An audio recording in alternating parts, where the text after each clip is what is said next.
Hello everyone on the internet and thanks for tuning in. I am RyuKiva of RyuKiva Toku. And welcome to another episode of Toku Bros. I am Dragon Zeron of the Tokusatsu Media Center. Transport Beast X Spin Saber.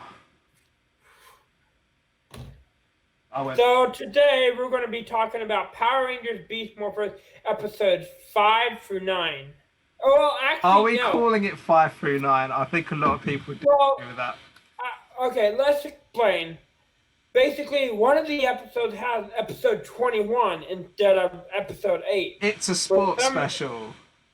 So, we are going to be talking about episodes 5, 6, 7, the boxed in sports special, and then the semi pre-hiatus finale. Well, it's not really finale. Secret Struggle. So, let's get on with talking about stuff. So, firstly, I'm just going to drop in a quick drop from my own channel, RyuKiva Toku, where, like, one thing that I'm working on Toku-wise in general is my ranking of each season for each franchise. So, this week, I was actually working on my Power Ranger chart list. So, I have basically ranked everything from Mighty Morphin up to Super Ninja Steel, and that will be going up on my channel in a couple of months, RyuKiva Toku. So do follow me on all those social medias and hope to see you guys on there soon and to hear what everyone thinks and where everyone thinks the best seasons and the worst seasons. It'll be good to hear. I'm going to start off with something that I actually put off last time, and that's movie rumours. For basically, Hasbro has brought out the whole franchise, as we know, and we know that they are going to do another movie. They're saying that it's not going to be a sequel to the 2017 movie, which is kind of a disappointment because I liked the 2017 movie. I'm actually going to say, like, yeah, I mean, again, like, so referring back to the fact that I've ranked every Power Ranger everything in the Power Ranger franchise. I've got to be honest, the 2017 movie came pretty high on my list. And so, yeah, I do agree. I think that it wasn't perfect, and people were like criticizing this, that, and the other. It's a reboot. It's supposed to be different than the original. Like, people need. But then, how do you feel about? I mean, all right. So I guess if we're going to the basics, what do you think about Hasbro doing a complete overhaul all over again? I don't think, unless they have the 2017 movie as an alternate universe, and like we get to see them move on, like with Tommy, like see it through like a dimension or something. You know, maybe I'll accept the new movie. You know, and still let the 2017 movie still be somewhat canon. You know. Oh, I mean, talking about canon, it's always a really weird thing. I mean, because again, even coming down to I'm referring to my channel constantly now. But like, because when I was doing my ranking list, the fact is, like, you can talk about 2017 being a completely different canon, but then even when I think about the 1995 movie, which I did watch in the cinema as old, even though it's a spin-off, it's an alternative opening to season 3. I actually did count it under the Mighty Morphin umbrella, just simply because it had the same characters and everything. It was just an alternative intro, just as Kamen Ride has lots of alternative endings. And then, even when it comes to universes, I mean, just kind of, where I was working on my list this week, specifically for Power Rangers, it's like it really comes down to the fact that, Dino Charge is in one universe, RPM's in a separate universe, and then apparently Time Force was originally in the main universe and then splintered off, and then people are talking about Boom Comics. It's insane when you think about that. Yeah, I heard the comics are its own thing, even though it's like they say it is basically canon to the main universe. Even it's confusing. It's a tough one. Well, no, I mean, it's not confusing. It's just tough to place down, but it's probably just easy to say an alternative universe. But getting back to the Hasbro movie, 3 rumours that seem to be doing the rounds is that they reckon they are going to introduce a transgender ranger, just as Power Rangers 2017 introduced an autistic ranger and an LGBTQ ranger. I know it might. I think it's to speak to the issues that those certain communities face. I mean, because even where they make the fact of having rangers of different ethnic backgrounds, that's always a big thing as well. But as well, like other rumours relating to the Hasbro movie, would be that there should be a strong element of time travel and the potential teams that could be involved. So it could be Time Force, and the fact that even though it's not a sequel to 2017, but the fact that there was Zeo Crystal involved, there's a lot of talk about different teams that could be involved, in mainly the original 90s Rangers, which will be interesting to find out. Anyone that knows JDF, Jason David Frank, the original Green Rangers, he's always wanting to stay in the franchise. He's always wanting to keep his presence strong in the franchise. I do wish he would get out a little bit more and maybe expand his horizon. If he were to do like more mainstream movies, he could probably get more people interested, and maybe we'll get Well, I mean, the fact is, whether you're Team JDF or Team ASJ, it's a case of, that he talks about wanting to get the original team back, but he's not really friendly with them, to be fair. So it's a real tough one to call. So moving on to talking about Power Rangers Beast Morphers, let's start with episode 5, where we have the introduction of the Beast X Visor, or as it was known in Go Busters, the Powered Custom. Your thoughts on the power-ups introduced in this episode? I kind of like it. It's actually a unique way on how they got the battle idea, and having them being able to transfer into data, and because I think in the original version they weren't able to do that. It wasn't so much in the original. It wasn't so much a data thing. It was just so much sort of we're there to help. So it's kind of like the same thing, only in Beast Morphers they are making it sound a bit more technical. But the one thing that I will say about this particular thing is how it was a focus on Red Ranger, or even more Cruz, which I think is a good thing, because everyone knows that the guy who voices him, I think it's Charlton Henderson, that's his name, is he's obviously a veteran actor for the franchise. So seeing him take quite a pivotal role in the episode plot, I think is a good thing. I do wish they would use his character more, because we barely really see him. They made such a big deal of it when they introduced them in season 1, but obviously in season 2, admittedly, they have taken a bit of a backdrop. And it's so weird, because in Go Busters, I absolutely loved their presence. But yeah, and actually we do got to talk about the person who actually played Cheetah Nick, aka what's his name? I heard about this actually. Yeah, I mean, he did pass, and our thoughts are with the family at this time. The family, so of course, because it is Beast Morphers, Go Busters, so Indeed. We will go straight on to episode 6. So this is the very much teaching discipline. And a lot of comedy moments and the whole authoritarian kind of thing, which for the basics of principles are all about discipline or being too strict, and then if you're going to be sort of really deep into it, like I tend to get, it's all about this dictatorship kind of thing. I did not like the episode, to be honest with you. I was just ugh. Some of the I think they could have handled this episode way better. Instead of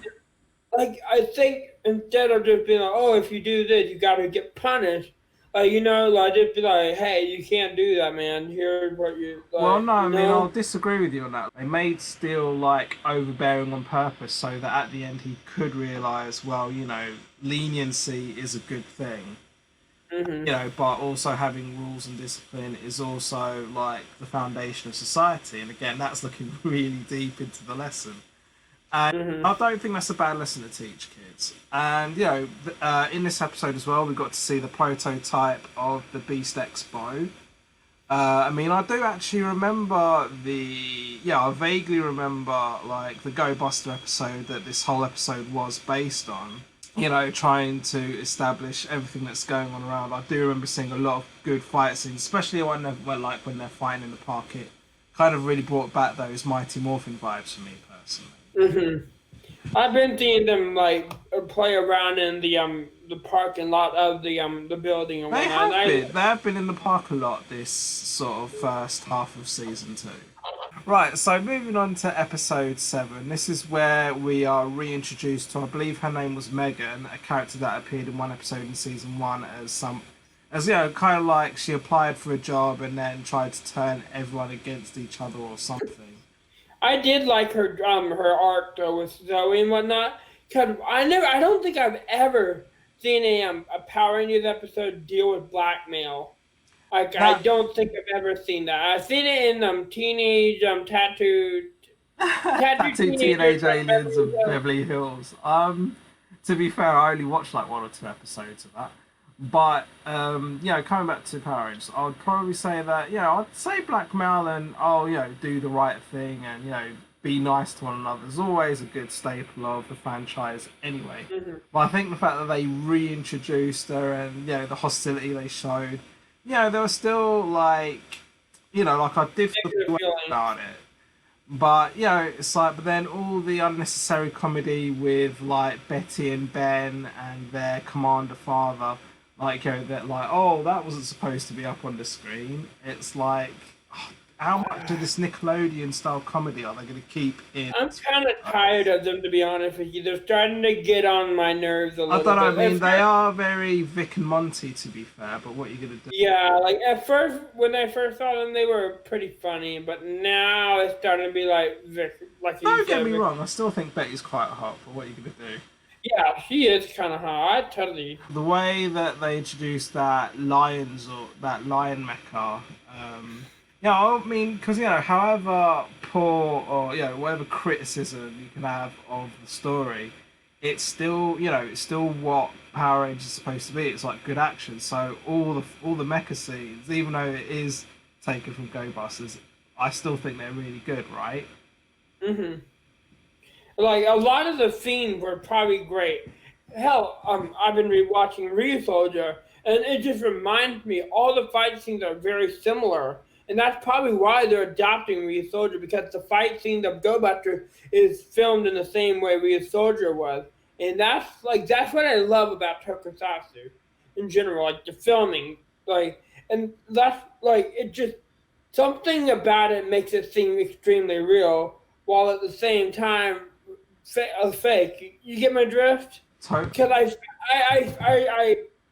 I think they realize that there's more work gone into like the mecha fights and stuff, and like Soldier as well. Like that's like and that's what I like about it. It's I just the totally fact. agree. That's exactly what I think. That's what most fans like. To be fair. Like if Sentai were to do that every time with good suits, like good like pyro and less CGI, Well, they it's don't really probably do so much pyro in recent years because I really well, miss Soldier and parts Go from like Buster. the Mighty Morphin era, But yeah, I'm sure it must be a safety thing that they don't do that anymore. But like, I think it might be budget though, because I heard pyro but is a bit expensive. expensive. I can understand that totally. But talking of expensive, let's talk about the episode that followed on chronologically. Well, chronologically it'd be episode 8. So boxed in. This was meant to be a special to pay homage to the fact that the Olympics were supposed to be starting, but obviously the Olympics has been postponed to next year. But they've still aired this episode anyway. Of course, why not? So this is the sport, what people are calling the sports special, and people are like, oh, they haven't aired a special on this half of the year since or the first time ever, and it's sports special, and this is like the Pan Global Games they call it, and it was like there was some basic plot elements where the Rangers wanted to watch the games, but then they had to do duties, and then Hmm. Ravi really wanted to see the weightlifting or something, and then then he kind of really he kind of tricked his not tricked his way, but he kind of like found a way out out of it. But then at the end of the episode, he comes to realize, oh, actually, we should do responsibility together. I do think they kind of mugged off the fact that there's been a lot of character development over season 1 where that kind of immaturity and childishness should have like passed, but instead we do see Ravi be like, oh, I really want to watch the weightlifting, and then at the end, oh, I should actually stay with my group of friends. I kind of liked it. It was alright. It was your typical like sports game. I do think the him wanting to go to the game is just like understandable because you don't want to miss something big a so-called pan global games, although it was Olympia. You wouldn't want to miss that if they were to come here. Oh, I don't know. Like I felt they were kind of like, like I mean, the Olympics comes around every 4 years. I actually don't care. I tend, even if it wasn't being postponed this year, I probably would have just flown over my head anyway. But But yeah, I do think I understand why they did the episode, but because of everything getting canceled, I think that's probably why they might have. Considering it's supposed to be a special, it's just like it is almost. You can almost consider most specials just filler. I do wish they could have introduced something big, before, if it was a special, you know what I mean? Well, what are you gonna do? I mean, because this is it. Because like Ninja, for example, they made their clip show like a big part of the plot, but I don't think it's necessary. I don't think they're necessary, full stop. Let's move on to the pre-hiatus finale, Secret Struggle.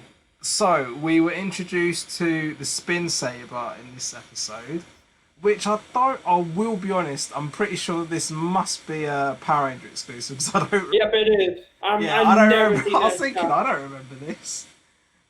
I like it though. I like the design and whatnot. It will be interesting. It will be interesting to see how much they use it. We'll keep it in the plot, yeah.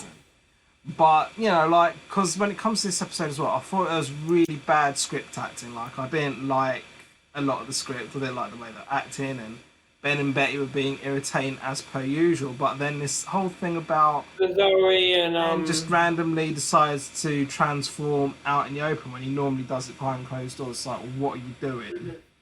But spoiler free, like it was a great cliffhanger at the end of the episode. Yeah. So there was at least some semi decent, interesting development.